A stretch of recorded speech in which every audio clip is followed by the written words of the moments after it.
देखिए आज का जो हमारा टॉपिक है अध्याय 5 आज का नाम है भू संसाधन तथा कृषि। क्या है? कृषि। और सबसे पहले हम लोग ये समझेंगे कि भू संसाधन क्या होता है ना, और कृषि क्या होती है। पहले इस सब का नाम समझने के लिए भू और संसाधन, भू और संसाधन। तो भूमि होता है पृथ्वी या भूमि, जिसे हम धरती भी कहते हैं। राजस्थान की धरती के बारे में कहता है धरती धोलानी, है ना, धरती धोलानी गाना भी है। भू संसाधन जो होते हैं, संसाधन की परिभाषा चिमर के अनुसार, जेम्स के अनुसार, समाज विज्ञान के अनुसार अलग अलग है, लेकिन उन सबका जो निचोड़ है वो ये है कि पदार्थ, तत्व या वस्तुएं जिनसे मनुष्य की मूलभूत आवश्यकताओं की पूर्ति होती है, या वे संसाधन, पदार्थ, तत्व या वस्तुएं जो मनुष्य की मूलभूत आवश्यकताओं की पूर्ति करने में सक्षम हैं, उन्हें हम संसाधन कहते हैं। तो जो पृथ्वी पर मौजूद संसाधन है वो संसाधन कहलाते हैं। जो पृथ्वी पर, भूमि पर, धरती पर मौजूद संसाधन है वो क्या कहलाते हैं? संसाधन कहलाते हैं। भू संसाधनों में जैसे लोग देखेंगे नदियों में बहुत सारी नदियां हैं, नित्यवाहिनी नदियां हैं, सदाबहानी नदियों के नाम से जानते हैं। कुछ सहायक नदियां हैं, कुछ मुख्य नदियां हैं। जिसकी गहराई ज्यादा होती है वो मुख्य नदी होती है, जिसकी गहराई कम होती है वो सहायक नदी होती है। सहायक नदी मुख्य नदी में मिलकर के उसकी जल आवश्यकता को बढ़ा देती है। तो नदियां हैं, बड़ी बड़ी इमारतें हैं, किस पर बनी हुई है? भूमि पर बनी हुई है। बड़े बड़े जो है सड़कों का जाल बिछा हुआ है, रेल मार्ग बने हुए हैं, है ना, क्रीड़ा उद्यान बने हुए, खेती मैदान बने हुए। तो ये सभी हमारे लिए उपयोगी है। ये हमारे लिए वो सड़कों के बिना हम लोग कहीं जो है आवागमन नहीं कर सकते। पहले यातायात की जो सुविधा है वो हम लोगों को इसी के द्वारा उपलब्ध होती है, या फिर रेलवे लाइन के द्वारा होती है, या वायु लाइन के द्वारा होती है। लेकिन क्रीड़ा उद्यान जो है उसमें हम खेलने का काम करते हैं, हम लोग खेलते हैं, और खेलों से हमारा शारीरिक विकास तो होता ही है, हमारा मानसिक विकास भी होता है, और हमारा नैतिक और चारित्रिक विकास, कह सकते हैं सर्वांगीण विकास होता है। तो ये सभी के सभी जो हिस्सा है वो किसके हिस्सा है? भू संसाधन के हिस्सा है। किसके हिस्सा है? भू संसाधन के हिस्सा है। तो आप लोग भू संसाधनों के बारे में समझे। पृथ्वी पर मौजूद वे संसाधन जो मनुष्य की मूलभूत आवश्यकताओं की पूर्ति करने में सक्षम है, उन्हें हम क्या कहते हैं? संसाधन कहते हैं। अब बात आती है कृषि की। कृषि क्या है? तो देखिए कृषि क्या है, वो एगर प्लस अल्ट्रा। एगर का मतलब होता है खेती या भूमि, और अल्ट्रा का मतलब होता है जुताई या बुआई। ठीक है, एगर का मतलब खेती या भूमि, अल्ट्रा का मतलब जुताई या बुआई। लेकिन इतना ही कहना पड़ेगा नहीं होगा, इसके साथ में पशुपालन भी शामिल होता है। इसके साथ में क्या शामिल होता है? पशुपालन भी शामिल होता है। लोग कहें कि खेती या भूमि की जुताई या बुआई कर दो तो कृषि का एक जो है पूरा रूप दिया जा सकता है, तो ये कहना गलत होगा। खेती यानी कृषि वही है जिसमें खेती की भूमि की जुताई या बुआई के अलावा उसमें पशुपालन भी शामिल हो। कुक्कुट पालन, मुर्गी पालन, सुअर पालन, ऊँट पालन, भेड़ पालन, एग्रीकल्चर, सेरीकल्चर, फ्लोरिकल्चर, हॉर्टिकल्चर, कई प्रकार के जो है जिस प्रकार की शामिल होते हैं तब जाके क्या कहलाती है? कृषि कहलाती है। तो हम लोग आज भू संसाधन और कृषि, भू संसाधन तथा कृषि के बारे में विस्तार से चर्चा करेंगे और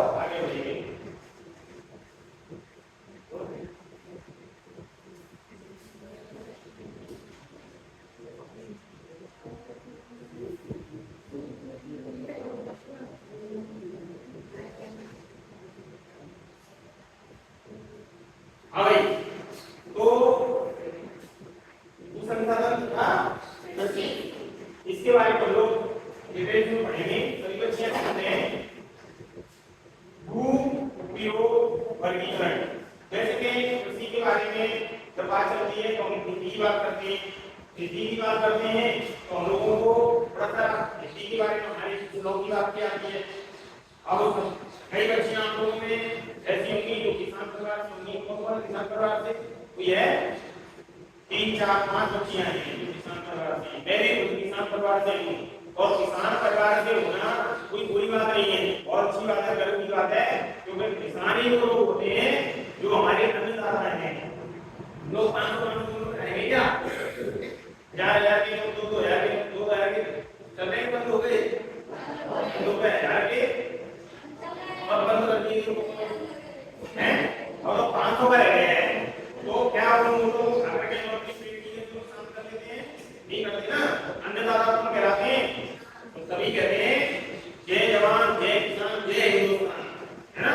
किसानों की हमें इज्जत करनी चाहिए। बेचारे फटे पुराने कपड़ों में, ठंड में, भयंकर पट्टी की दोपहरी में और अपने खेतों में जो है हल चला करके मेहनत मजदूरी करते हैं और लोगों के लिए क्या करते हैं। तो मैंने ऐसे लोगों का सम्मान करने की आवश्यकता है, सम्मान करना चाहिए, है ना।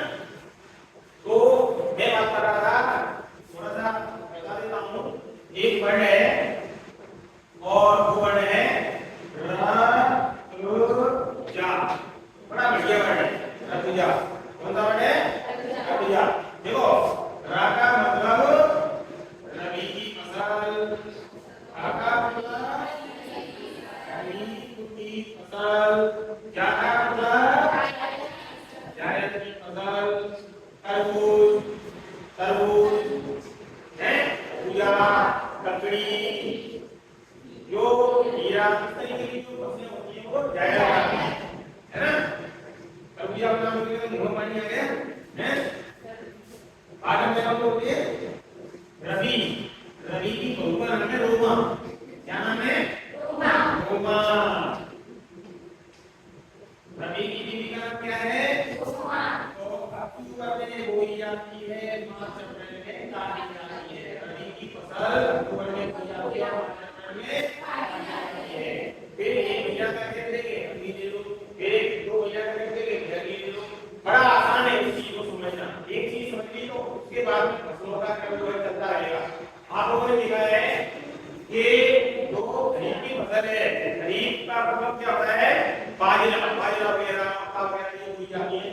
अब बाजरा तो क्या है कि जो मक्का है वो जो है पहले में बोई जा रही है। जैसे दक्षिण में यदि आप लोग चले जाएंगे तो दक्षिण में आप लोगों को जो है फसलों का कई फसलें तो बार-बार बोई जाती है। तो खरीफ की फसल, रबी की फसल अक्टूबर में बोई जाती है, अक्टूबर में बुआई जाती है, धुआंधार सितंबर से चालू हो गया था वैसे तो, और मार्च अप्रैल में ये काटी जाएगी। अप्रैल के बाद क्या आ रहा है, मई का महीना आएगा तो कौन सी फसल हो जाएगी, खरीफ की बोई जाएगी है। और उसके बाद में फिर कौन सी बोई जाएगी, इस तरीके से ये क्रम चलता रहता है लगातार, है ना। अब देखिए भू अभिलेख द्वारा अपनाया गया भू उपयोग वर्गीकरण क्या है, भू अभिलेख द्वारा अपनाया गया भू उपयोग वर्गीकरण। भू अभिलेख क्या होता है, देखिए भू अभिलेख जो होता है, कई बच्चे जानते हैं भू राजस्व की बात करूंगा पहले। भू राजस्व इसका सबसे छोटा जो इकाई होती है वो होता है पटवारी, होता है इस पर पूरा का पूरा उस जमीन का खाका होता है। और सबसे बड़ा होता है इसमें वो होते हैं जिला कलेक्टर, कौन होते हैं, पूरा इसका सबसे बड़ा अधिकारी होता है। इनके पास इसका वो होता है साक्षरता। भू अभिलेख द्वारा अपनाया गया भू उपयोग वर्गीकरण में सबसे पहली बात उन्होंने वनों के अधीन क्षेत्र भूमि का ऐसा क्षेत्र जहां पर पर्याप्त मात्रा में वन हो। वन कई प्रकार के होते हैं, वर्गीकृत वन, अवर्गीकृत वन और संरक्षित या सुरक्षित वन, है ना। तो ऐसे वन, वनों की जो अधीन क्षेत्र है वो भी क्या है, भू संसाधन है, वनों के अधीन क्षेत्र। तो ये उपयोग यानी भूमि का उपयोग का जो वर्गीकरण है वो अलग-अलग किया गया है। वनों के क्षेत्र कुछ क्षेत्र ऐसा है जो वनों के अधीन है, जिस पर वन है। जो वन पॉलिसी है ना, तो उसमें 33% भाग पर वन होना बहुत जरूरी है। लेकिन एट एंड जो है स्थिति बहुत बेकार है। 20 से 21% के करीब ही बने, बाकी के 33% क्षेत्र पर वन होना चाहिए राष्ट्रीय वन नीति के अनुसार। लेकिन वन नहीं है, वन काटे जा रहे हैं। आज आप लोग देख लीजिए, घरों में फर्नीचर बन रहा है, लकड़ी का उपयोग है ना, देखिए भाई कपड़े बन रहे हैं वनों के द्वारा ही, वो सारी चीजें प्राप्त हो रही हैं। कोई भी चीज जो है, हर चीज जो है लकड़ी से चल रही है, हर चीज लकड़ी का कहीं भी उपयोग हो रहा है। तो वनों की अंधाधुंध तरीके से जो है कटाई हो रही है। जिस निर्ममता के साथ वनों का दोहन हो रहा है, उनको जिस तरीके से नष्ट किया जा रहा है, वो अपने आप में बहुत बड़ी चिंता का विषय है। आज हमारे जो वन हैं वो जिस तरीके से काटे जा रहे हैं, लोग अशिक्षा के कारण जो जंगलों में बसे हुए हैं, उन लोगों को वनों के नष्ट होने का नहीं पता, क्योंकि उनको बस खड़े हुए दिखाई देते हैं, तो वो लोग उनको काट डालते हैं। लेकिन सरकार के द्वारा संरक्षित और सुरक्षित वनीय अभियान के अंदर उन वनों को सुरक्षित किया गया है। उनको कॉरिडोर बनाया गया है। उस कॉरिडोर के अंदर यदि कोई भी व्यक्ति अगर उनको काटता है तो उसको सजा दी जाती है, दंड दिया जाता है, जुर्माना वसूला जाता है। तो वनों का दोहन होने से बचाने के लिए तभी हमारी जो सरकार है, चाहे वो राज्य सरकार हो या केंद्र सरकार हो, हर सरकार ये ध्यान दे रही है कि हमारी वनों को हम लोग सुरक्षित कैसे कर सकें। वनों का जो परसेंट है राष्ट्रीय वन नीति के अनुसार 33% क्षेत्रफल वन होनी चाहिए, लेकिन उनको हम लोग इस तरीके से इंक्रीज करें कि हम लोग उस पैमाने को टच कर जाएं। तो उस पैमाने तक बढ़ने के लिए जो है वनों की जो अधीन क्षेत्र है, इन क्षेत्रों को हमें सुरक्षित और संवर्धित करने की आवश्यकता है। बंजर व व्यर्थ भूमि, कोई डेजर्ट एरिया है, रेगिस्तानी इलाका है, व्यर्थ भूमि क्षेत्र है। जैसलमेर पार्टी साइड में चले जाइए, 38,401 वर्ग किलोमीटर क्षेत्र है, लेकिन अधिकांश क्षेत्र जो है रेतीले डेजर्ट एरिया पूरी तरीके से, और वहां पर एक सांप पाया जाता है। क्या नाम है सांप का? कौन बताएगा? पीमड़ा। क्या नाम है? पीमड़ा सांप है, जिसे हम लोग रात का राजा कहते हैं। दिन में वो अंधा हो जाएगा, अगर वो पूरी की रोशनी देखे ना तो वो अंधा हो जाएगा। उसको पीमड़ा कहते हैं। पीमड़ा क्यों कहते हैं? क्योंकि वो आदमी के ऊपर अटैक करता है और उसकी मुंह पे उसकी सांस को खींच करके और आदमी के अंदर से जो ऑक्सीजन होती है उसको पी जाता है और आदमी मर जाता है। तो सूर्य उदय होने से पहले यदि मरीज को ट्रीटमेंट मिल जाए, चिकित्सा मिल जाए, तो वो जिंदा रह जाएगा, वरना उसके मरने के पूरे चांस से हो जाते हैं। और उसका कलर बिल्कुल रेड जैसा होता है, मटमेला होता है। मैंने आप लोगों को प्रोजेक्ट में बताया था। तो वो तुरंत करना होता है, उसे रात राजा कहते हैं, सांस पी जाता है तो आप कहते हैं ना। तो ऐसा जो क्षेत्र है बंजर भूमि, बंजर भूमि ऐसी भूमि होती है जिस पर किसी प्रकार की कोई खेती वगैरह नहीं की जाती है। तो उसके हाथ से छोड़ दिया जाता है, हल्की छोड़ दिया जाता है, उसके अलावा छोड़ दिया जाती है, उसके हल्का ही उसको छोड़ दिया जाता है। तो देखिए ये है बंजर और व्यर्थ भूमि। तो ऐसा क्षेत्र जो भू उपयोग के आधार पर जो वर्गीकृत किया गया है, उसमें बंजर भूमि और व्यर्थ भूमि क्षेत्र, ये भी एक तरीके से इसी का एक प्रकार है क्षेत्र से। और इसके बाद है गैर कृषि कार्यों में प्रयुक्त भूमि। आज आप लोग देख रहे हैं हमारे भारत देश में विश्व गौरव हासिल कर लिया है। कौन सी चीज में? जनसंख्या पर भी। जनसंख्या पॉपुलेशन एक्सपेंशन ग्रोइंग डिवाइडेड, जनसंख्या का विस्फोट तीव्र गति से हो रहा है। हम लोग दीवार पर देखते हैं बच्चे जो ही अच्छे परिवार नियोजन कार्यक्रम चलाए जाने के लिए सरकार कई प्रकार की योजना चला रही है।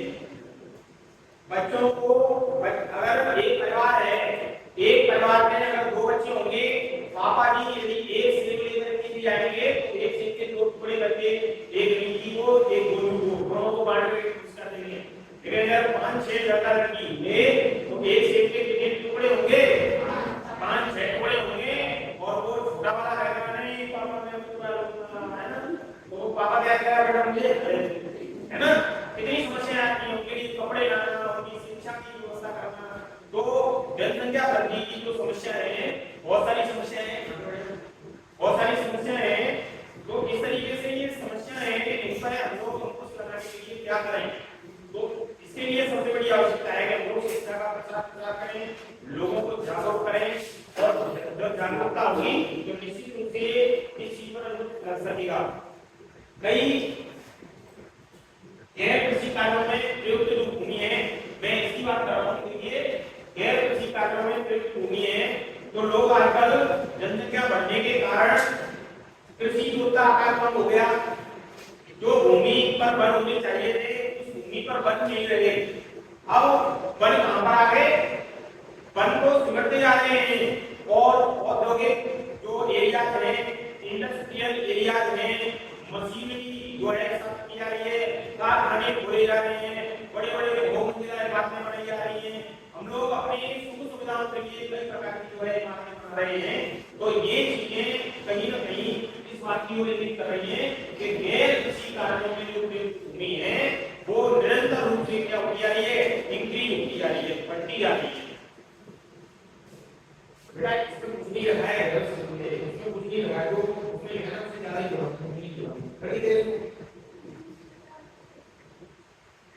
इसके बाद है स्थायी चारागाह क्षेत्र।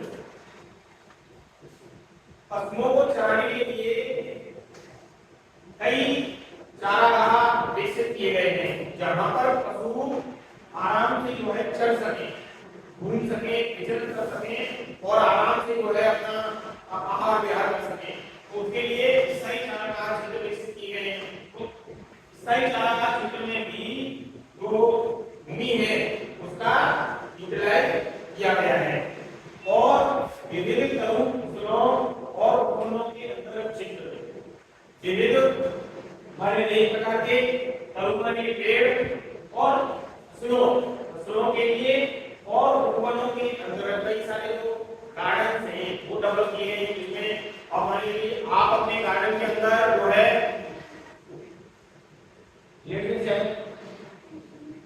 क्या नहीं कर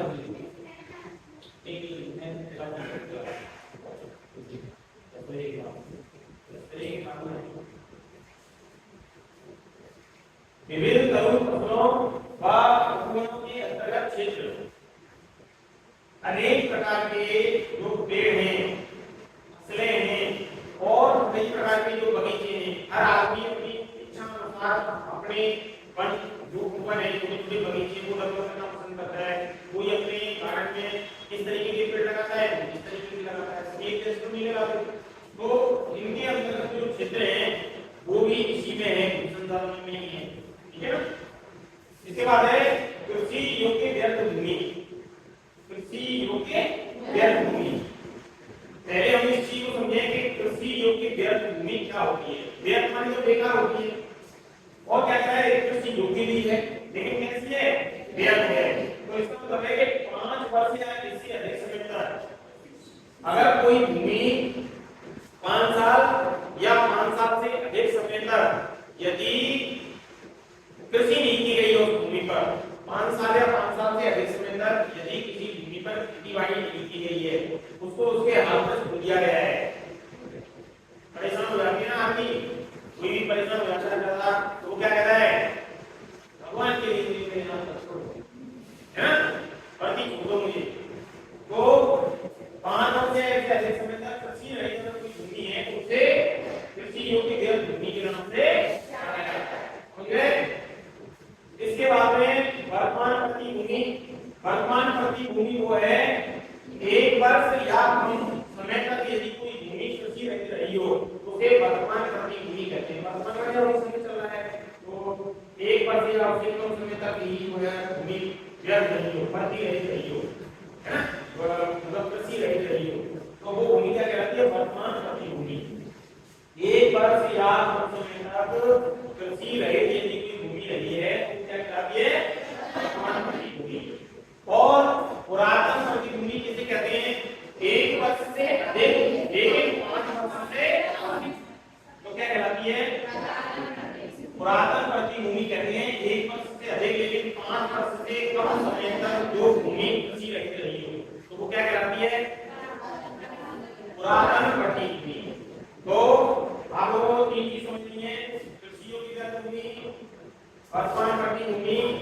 पुरातन पट्टी भूमि।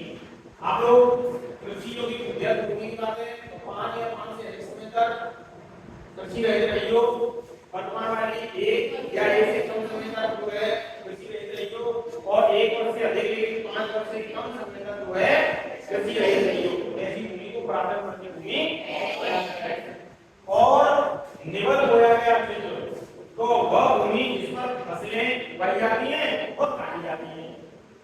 सकल बोया गया क्षेत्र, निवल बोया गया क्षेत्र, जीडीपी, ये वर्ड ऐसे हैं जो कहीं ना कहीं इकोनॉमिक्स से रिलेटेड हैं, लेकिन ये कोई हार्ड वर्ड नहीं है। निवल बोया गया क्षेत्र आपको याद रखेंगे कि वह भूमि जिस पर फसलें पहले उगाई जाती हैं पहले काटना होती है ना, फसलें काटी जाती हैं फिर उगाई जाती है। भाई उगाएंगे तो काटेंगे कहां से? पहले उसमें क्या किया जाएगी उगाएंगे, उसके बाद में काटेंगे। जिस भूमि पर फसलें उगाई जाती हैं और काटी जाती हैं उसे क्या कहते हैं? निवल बोया गया क्षेत्र। क्या कहते हैं? तो ये इसमें किसी को कोई कंफ्यूजन को डाउट हो आप उससे पूछ सकते हैं। सभी की समझ में आ गया? आप बताओ योग्य जनाब आप ये बताइए निकल क्या मतलब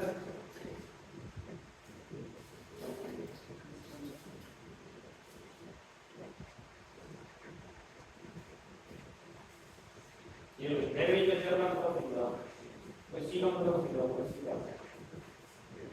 उसी का मतलब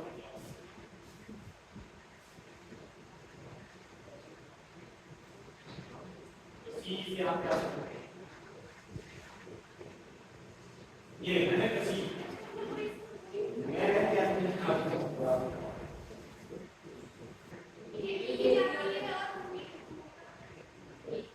ठीक है ये गड़बड़ नहीं है आप आया उधर सही जवाब क्या है ये बताइए क्या बताओ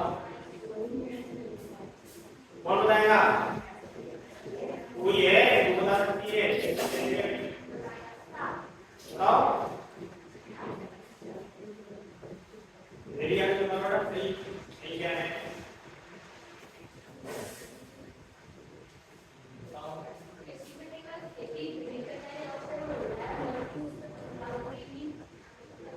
बिल्कुल ये तो सही होता है।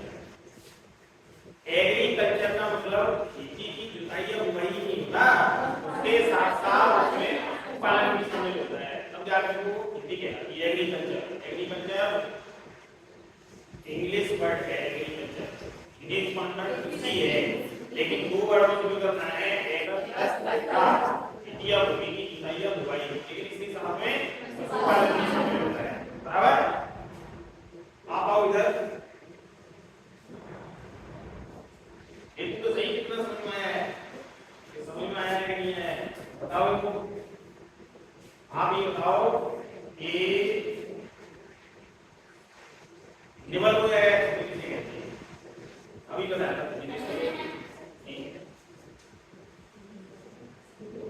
आया बताओ वो बता रही है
सीखना इस बात पर निर्भर करता है कि आपके ऊपर कोई प्रेशर नहीं है।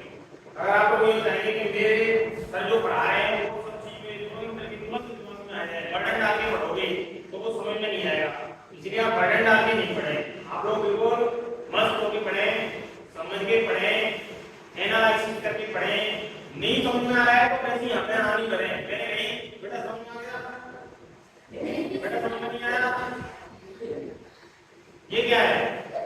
समझ में नहीं आया तो मत करो, सब समझ में नहीं आया तो दोबारा समझाएंगे आपको।